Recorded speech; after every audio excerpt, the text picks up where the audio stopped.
I'm Kathryn Greeley. I'm the principal designer at Kathryn Greeley Designs. I've been in the interior design business for 40 plus years. I got to interior design on somewhat of a curvy path. I had a piano scholarship to a music school when I graduated from high school. And after 4 days of being there, my father died very suddenly of a massive heart attack at 54. And I decided that I did not want a career in piano. I was definitely not a child prodigy. And I decided to transfer to a university in my area where they offered an interior design degree. So I have both a bachelor's degree and a master's degree in interior design from Western Carolina University, where I'm currently on the board of trustees, which has been a fun way to go back to school. And I guess what appealed to me most, I had traveled abroad and I was very interested in European interiors. I liked the creative part of it, but I also liked the business aspect of interior design. And I think it's a real good fit for somebody who wants to be an entrepreneur. I'm known for my use of antiques and collections in my work. My personal aesthetic is the kind of English country house look. I like that because it's layered and collected and doesn't take things too seriously, but it offers a lot of comfort. And I think that has been kind of my look, although I don't want to be known for a look, because most of my clients, that is not how I design for them.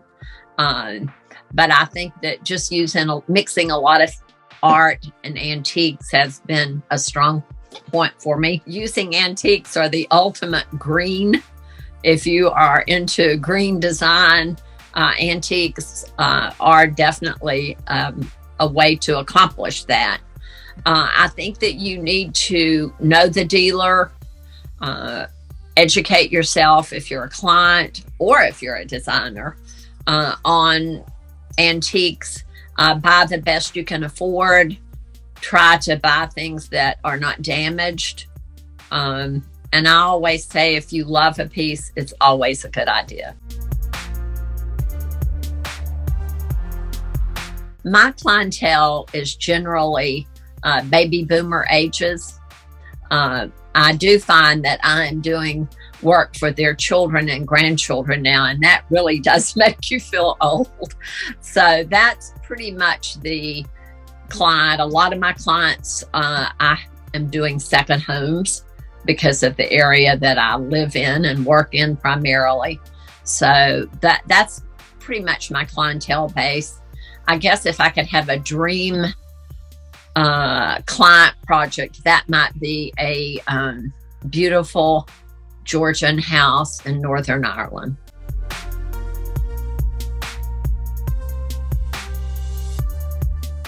It sounds so romantic and fun to go there and buy a container, but I was in Raleigh working last week and I went to see one of my dealers, and she said people have no idea the headaches it is with shippers, and particularly now it's so challenging.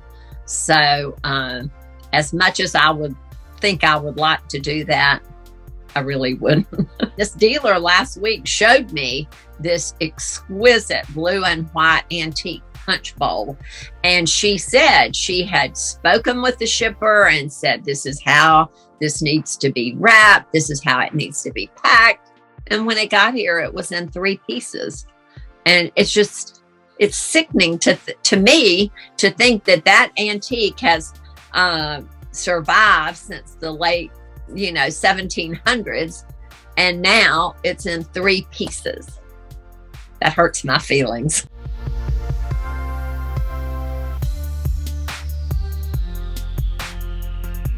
The new book is called The Collected Cottage: Gardening, Gatherings, and Collecting at Chestnut Cottage, which is my home, which is where I am now.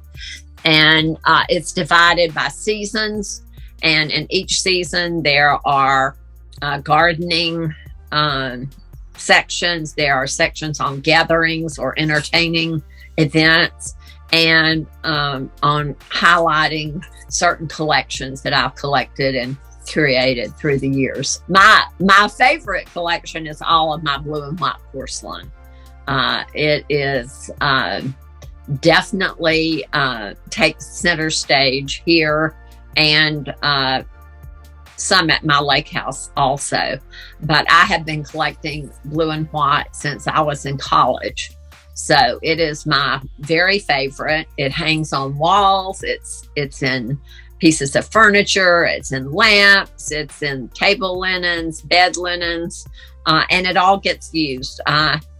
People laugh at me when I pull something off the wall to serve the turkey on at Thanksgiving, or if I'm serving hors d'oeuvres and cocktails, I just go to the shelves where there's blue and white stacked up and pull out blue and white. And I have, I'm sad to say, I have more china patterns than I have room to store them in a cottage that was built in 1925.